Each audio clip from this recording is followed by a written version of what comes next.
¿Qué tal, señores? Muy buenos días, muy buenos días. Qué bueno que estén con nosotros esta mañana, una servidora Edith Febles. Yo me siento muy contenta, nos sentimos muy honrados de poder compartir cada jornada con ustedes.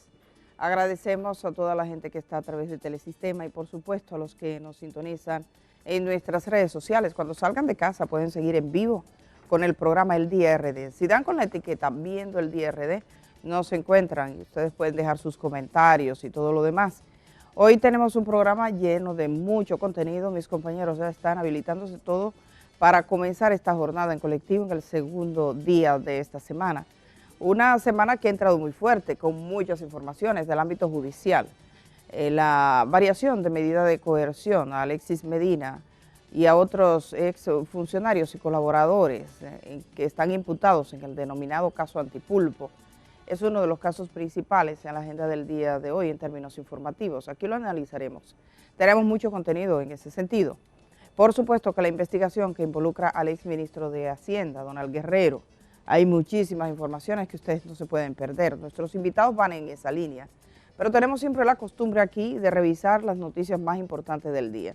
Y quisiera mencionarles una, quisiera comenzar felicitando a la gente de Opción Democrática, a José Horacio Rodríguez, que es diputado, y a todo ese equipo de personas, Minuto Tavares y demás, que ayer comunicaban esta información. Finalmente, la Junta Central Electoral les ha reconocido como partido, así lo dicen. Ustedes pueden ver más detalles en sus cuentas y redes sociales. Acudirá como partido a las próximas elecciones nacionales, Opción Democrática. Hay un video, señor director, un video de José Horacio cuando lo está planteando. Veamos cómo lo comunicaba él en sus redes ayer. De parte de la Junta Central Electoral de que la personería jurídica de Opción Democrática ha sido restituida. Es un acto de justicia que nos da muchísima esperanza en nuestro sistema y en lo que podemos construir juntos de ahora en adelante. Las puertas de Opción Democrática están abiertas para todos los dominicanos y todas las dominicanas que vean en la política, en la buena política, como la herramienta que necesitamos para construir un futuro más digno. Una patria que nos abrace, que nos cuida, que nos proteja y que defendamos el bien común. Bueno, decía José Horacio que recibían esa información con alegría. Bueno, y se entiende. Días difíciles que tuvo esta organización política, que será una más que va caminando. Y bueno, hoy también quiero presentarles una información porque algunos medios de comunicación en Haití han publicado una fotografía. Señor director, vamos a compartirla. Es la fotografía de un hombre. Según las autoridades haitianas, este hombre que ustedes ven en pantalla, Torsen Ferguson, Neymar, es un líder de una de las bandas armadas en Haití y hace 2 días fue detenido cuando intentaba entrar, en Malpaso, cuando intentaba entrar a la República Dominicana. Estaba huyendo, había orden de captura, tiene roles de liderazgo en Haití, y estaba intentando entrar a la República Dominicana. Es líder en una de las bandas donde su principal dirigente fue ultimado. Y entonces es importante este tipo de noticias que tienen que ver con la seguridad y todo de nuestro país. No he visto la información reflejada acá, pero la hemos obtenido por la publicación de varios medios haitianos en el día de ayer.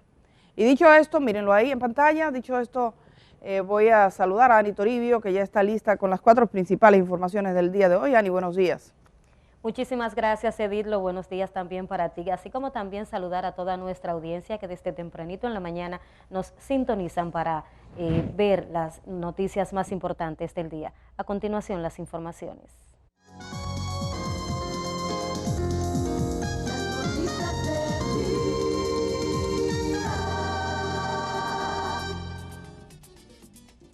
El 7º juzgado de la instrucción del Distrito Nacional varió de prisión preventiva a domiciliaria a al menos 4 de los imputados en el caso de corrupción Antipulpo, incluyendo al hermano del expresidente Danilo Medina, Juan Alexis Medina Sánchez.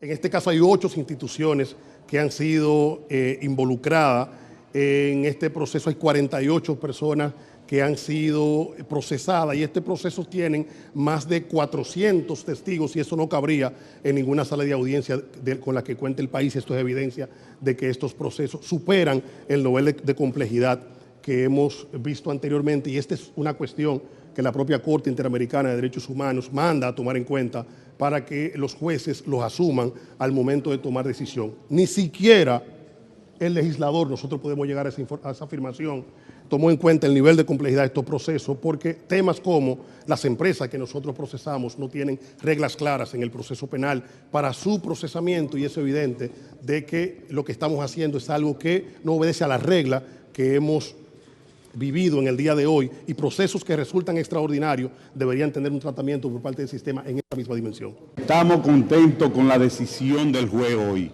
por una sencilla razón, no porque varió la medida y puso una menos gravosa, sino porque está saliendo a la luz pública la verdad del proceso. La decisión fue de cese de la medida de coerción por haber pasado los 18 meses de prisión preventiva para casos complejos.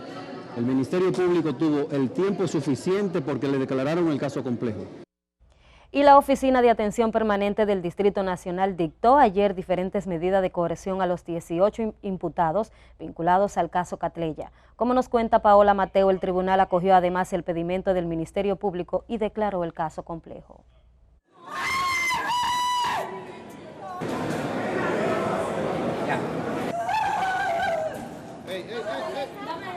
Así reaccionaron los familiares de los imputados al enterarse que la magistrada Kenya Romero de la Oficina de Atención Permanente les impuso 18 meses de prisión preventiva, pero los implicados, incluso algunos, lloraron.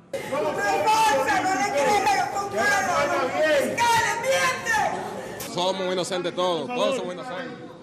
Y es que el tribunal envió tras las rejas a los imputados José Miguel Michel Guridi, supuesto cabecilla de la red, Daniel Enrique Inirio, Oscar Huicene, María Paula Murillo, Cristina Virginia González, Angélica Quintero Niño, Robert Led Paniagua, Alejandro Batista Bustamante, José Alberto Soriano, Zafiro Natalie Sánchez y Dionisio Mieses de la Cruz. Estos imputados deberán cumplir la prisión en las cárceles del municipio de Higüey, en la Altagracia, así como la Victoria, Najayo Hombres y Najayo Mujeres. Esta decisión fue calificada como desproporcionada por los abogados de la defensa.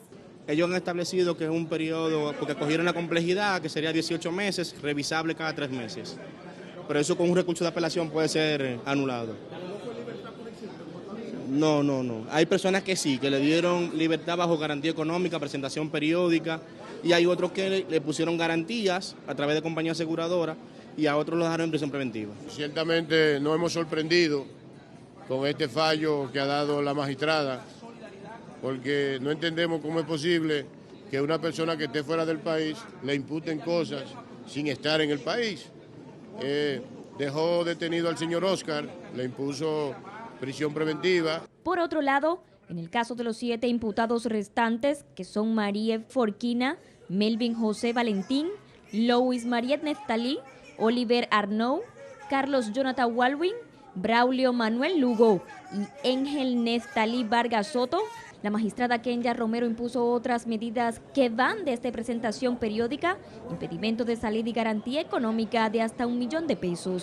Por otro lado, el Ministerio Público valoró como positiva la decisión. Fue declarar el proceso complejo, de tramitación compleja, por entender que estamos frente a un proceso de delito de criminalidad transnacional y que realmente se ha demostrado en la solicitud de medida de coerción depositada por el Ministerio Público la pertinencia y la gravedad de la investigación. Sobre las empresas no hubo decisión, esto para que el Ministerio Público continúe con la investigación. La revisión obligatoria de la medida está pautada para el 29 de noviembre en el 4º Juzgado de Instrucción del Distrito Nacional. El caso fue declarado complejo.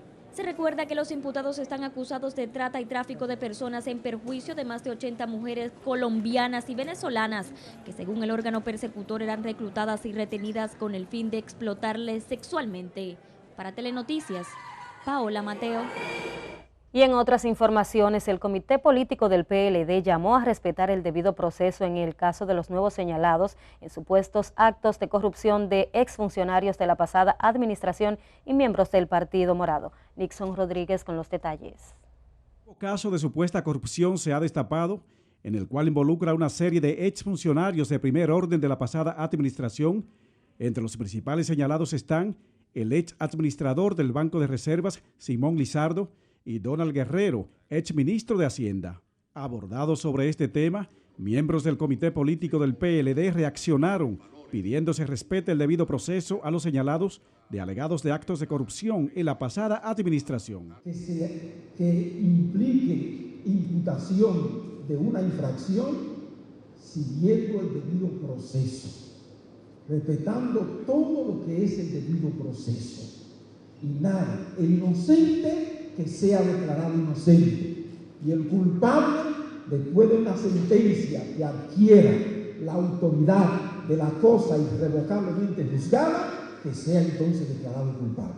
En ese sentido, la ex senadora Cristina Lizardo defendió la honestidad de su hermano, el ex administrador del Banco Reservas, señalado por el Ministerio Público como parte de la supuesta trama de estafar al Estado por más de 17 mil millones de pesos.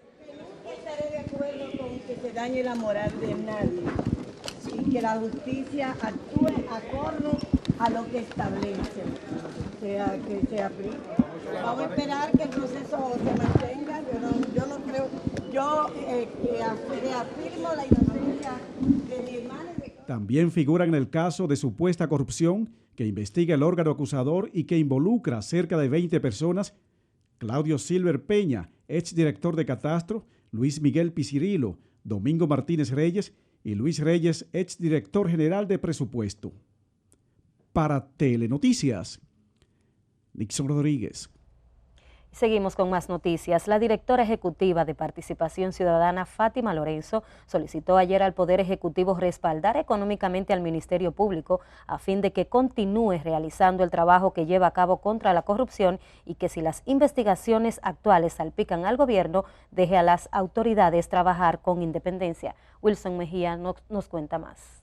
Las declaraciones de la ejecutiva de Participación Ciudadana fueron ofrecidas tras ser entrevistadas sobre las investigaciones de corrupción que realiza la Procuraduría General de la República al exministro de Hacienda, Donald Guerrero. Que la palabra que empeñó el presidente y que hasta ahora lo ha estado respetando, implique dejar que el Ministerio Público pueda desarrollar todo el trabajo que está haciendo e incluso fortalecerlos en términos de recursos por la magnitud de los casos que se están denunciando, que no se paren la puerta de ningún funcionario ni de ninguna empresa, actos de corrupción que por la magnitud que están demostrando, implicado la gran estafa que se le ha hecho al pueblo dominicano.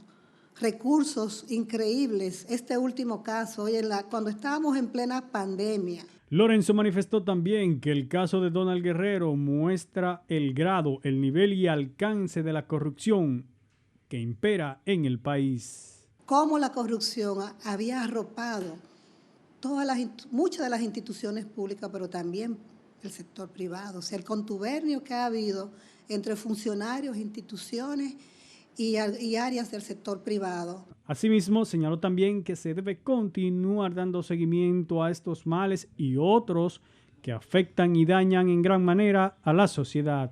Tenemos que seguir muy pero muy de cerca estos procesos, porque están develando justo una estructura que tenía copada al Estado Dominicano. Lorenzo concluyó informando que la corrupción debe ser combatida a todo nivel, sin excepción de sectores, sean público o privado. Para Telenoticias, Wilson Mejía. Y cambiamos de tema. El Colegio Médico Dominicano dio un plazo de 15 días a las autoridades del Hospital Dr. Darío Contreras para que se busque una salida a conflictos entre la dirección del centro y los médicos residentes por supuestos maltratos en los servicios. Roberto Brito nos tiene el reporte.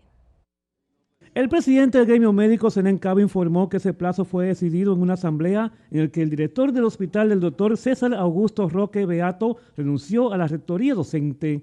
El conflicto tiene muchas aristas, es un conflicto docente, el que se acusaba al director de presionar, el director en un gesto de grandeza renunció hoy. Yo soy docente, yo como docente, él va a seguir en sus funciones administrativas, pero como docente, que él ha sido docente de aquí por mucho tiempo, él se retiró de esos aspectos. En los aspectos administrativos se dice que el hospital tiene problemas serios.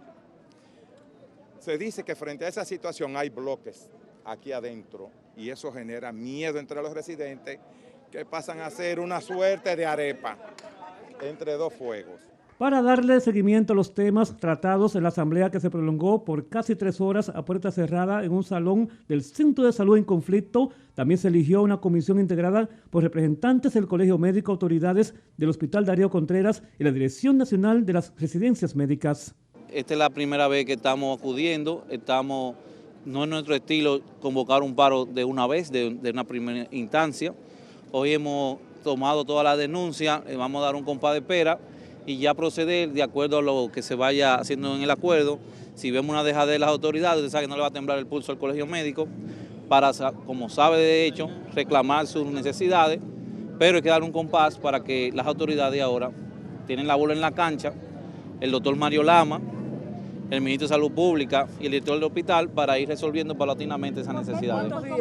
Los médicos esperan que en ese plazo las autoridades sanitarias resuelvan el conflicto, entre otros temas estructurales, o de lo contrario paralizarán las labores del centro de salud.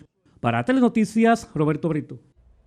Y con esta información llegamos al final del resumen de las noticias más importantes del día. Yo le dejo en compañía de Edith, quien nos tiene un adelanto sobre los invitados y el contenido que tenemos para el día de hoy. Yo me despido de ustedes, nos reencontraremos mañana si así Dios lo permite. Pasen feliz resto del día.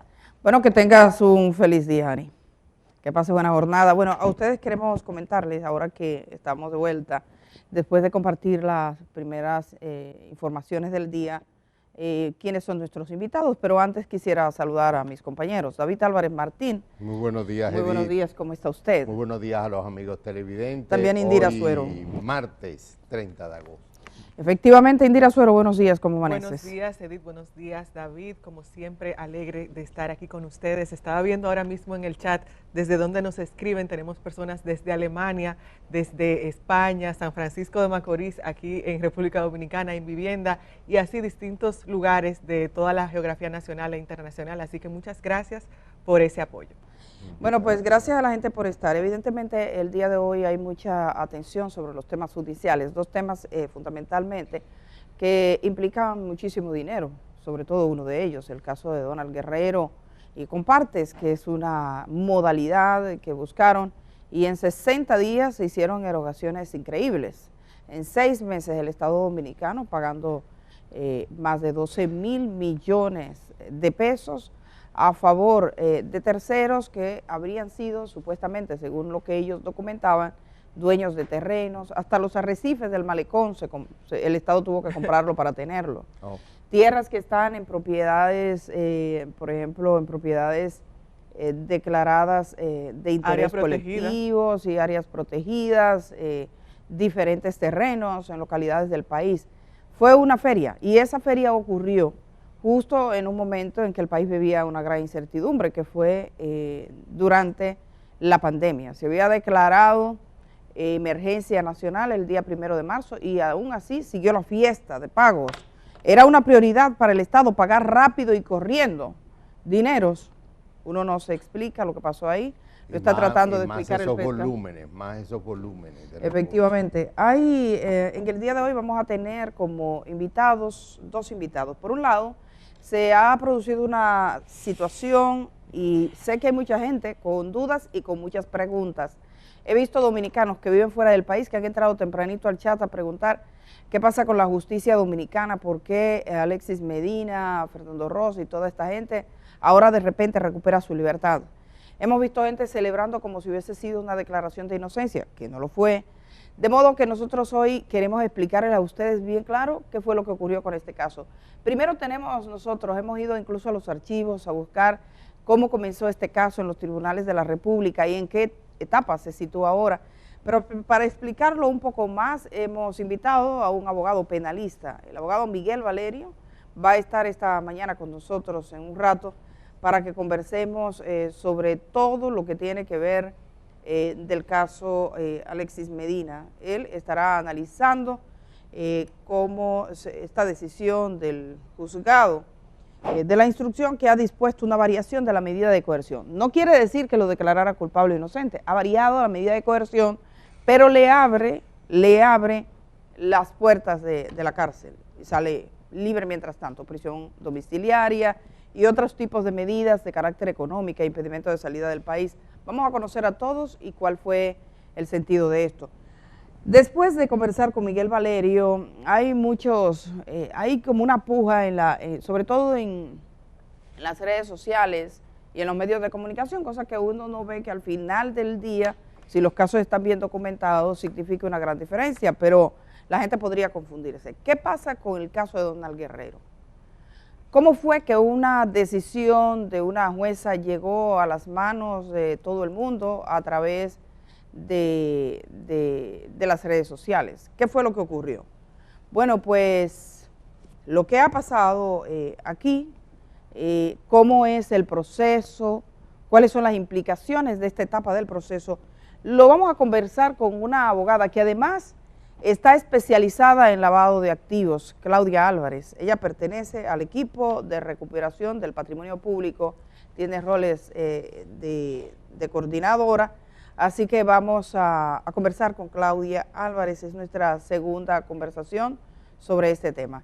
Y tenemos otras cosas. Para comenzar la jornada ahora mismo, sobre el Ministerio Público, David Álvarez Martín. Muchísimas gracias, buenos días a todos los que nos ven, ya sea a través de la televisión, a través de YouTube, en el país o fuera de él. Al igual que la economía o la salud o la educación, la justicia es relevante en la agenda nacional de cualquier país. No podemos decir que la justicia es algo marginal o suplementario, es muy relevante, incluso afecta todos los demás renglones que he mencionado hasta este momento. En el caso nuestro, con el Ministerio Público, llevamos 2 años alabando el hecho de tener figuras independientes y muy capaces que han logrado encauzar procesos que llevaban tiempo, no solamente del gobierno anterior, sino también del presente gobierno, que llevaban tiempo, digamos, ocultos y han sido investigados y poco a poco se van develando y encauzando. Se ha afirmado que la Constitución del 2010 permite un Ministerio Público independiente. Eso casi suena a un chiste cuando vemos que fue precisamente el anterior jefe del Ministerio Público, el anterior Procurador General de la República, la figura principal de uno de los casos más escandalosos de corrupción. Así que de independiente no tiene nada. Hay que reconocer también que políticamente hablando, el Partido Revolucionario Moderno no cuenta con suficiente mayoría como para poder hacer una reforma constitucional y que si se lo plantea hacer, me estoy refiriendo a una reforma constitucional para lograr hacer más independiente al Ministerio Público, tendría que contar con 2 de los actores que están más involucrados en esos temas. Me refiero básicamente al PLD y a Fuerza del Pueblo, que hasta este momento, aunque no ha sido ninguna figura principal de ellos llamado a la justicia, todo el mundo sabe de casos de corrupción escandalosos vinculados a Fuerza del Pueblo, que no es más que parte del mismo PLD, aunque estén separados en este momento. Por supuesto, entonces, para el PRM es casi imposible llamar a la oposición para hacer una reforma constitucional que mejore, que le dé autonomía al Ministerio Público, mayor autonomía, porque indudablemente son ellos los más afectados en este momento. Eso tenemos que verlo claramente, no podemos engañarnos con ese tipo de ilusiones. Y si lo logra, y lo he comentado varias veces, si de repente apareciera una reforma constitucional en esa dirección convocada por el PRM y con el apoyo de la oposición, sobre todo del PLD, todos vamos a sospechar de que detrás hay algún tipo de negocio sucio, porque es lo que se ha acostumbrado en este tipo de temas. Entonces, ¿qué hacer? Yo propongo 3 elementos que pido que lo consideren y que los motivo tremendamente. Lo primero es que, al igual que la Marcha Verde exigió justicia y empujó un proceso político muy importante, debemos, como sociedad civil, movilizarnos para lograr esa reforma constitucional, que no dependa de la fuerza de los partidos, sino que dependa de la fuerza del pueblo organizado de alguna manera, pero llamado a las calles para exigir un Ministerio Público independiente. Hasta este momento, este Ministerio Público que tenemos es tan frágil como un decreto, no nos engañemos, sea del presidente actual o de otro presidente, es tan frágil como un decreto. Basta un decreto y se acabó todo. Entonces no podemos permitir que la sociedad dominicana, al igual que está muy preocupada por su economía, por su educación, por su salud, descuide lo que es un aspecto tan importante como la justicia. El segundo aspecto es que tenemos que mejorar la gestión de la justicia en los tribunales. No es posible, y compárense con otros países, no es posible que cualquier proceso entre nosotros, por ser, como dicen, tan garantista, y no estoy en contra del garantismo, termine sucediendo en años y décadas. No es posible. Entonces tenemos que lograr una mayor eficiencia en la gestión que reduzca los procesos a meses, no a años y décadas, porque si no simplemente la dilación de la justicia va a convertir casi en un chiste los procesos. Entonces tenemos que ser muy cuidadosos con eso. Como dije hasta este momento, de los tres elementos, el primero, un Ministerio Público independiente constitucionalmente, y segundo, el que los procesos judiciales sean mucho más expeditos, más ágiles, sin perder el aspecto de las garantías. Y el tercer y último aspecto es lograr que la administración pública tenga dos factores fundamentales: mejores controles para que no ocurran casos como los que se están ventilando ahora, que involucran a Donald Guerrero y a otros funcionarios vinculados a la parte financiera del gobierno pasado. Y segundo, exigir cada vez mayor transparencia. El Estado tiene que ser una casa de cristal donde cada uno de nosotros como ciudadanos pueda ver lo que está ocurriendo dentro. Porque después de todo, el sostenimiento del Estado, política y económicamente, depende directamente de la ciudadanía. Ese sería mi comentario, Edith Feble, sobre el problema del Ministerio Público actual. Evidentemente, con los desafíos que tiene, sobre todo para que se pueda sostener un Ministerio Público independiente. Vamos, yo sé que hay gente que está muy asombrada, se preguntan, quieren comprender qué fue lo que pasó ayer con el caso Antipulpo. Debo decir que todavía anoche estaba la audiencia porque siguió conociéndose respecto a otros. Esa audiencia duró más de 10 horas de transmisión. Yo estaba transmitiendo y estaba anoche mirando. O sea, fue bastante larga y ahí se dijeron muchas cosas, pero básicamente nos quedamos con la decisión del juez. Lo que vamos a hacer ahora es irnos a una pausa, y cuando regresemos de esta pausa vamos a mirar en pleno contenido qué fue lo que pasó con el caso Antipulpo en los tribunales de la República en el día de ayer.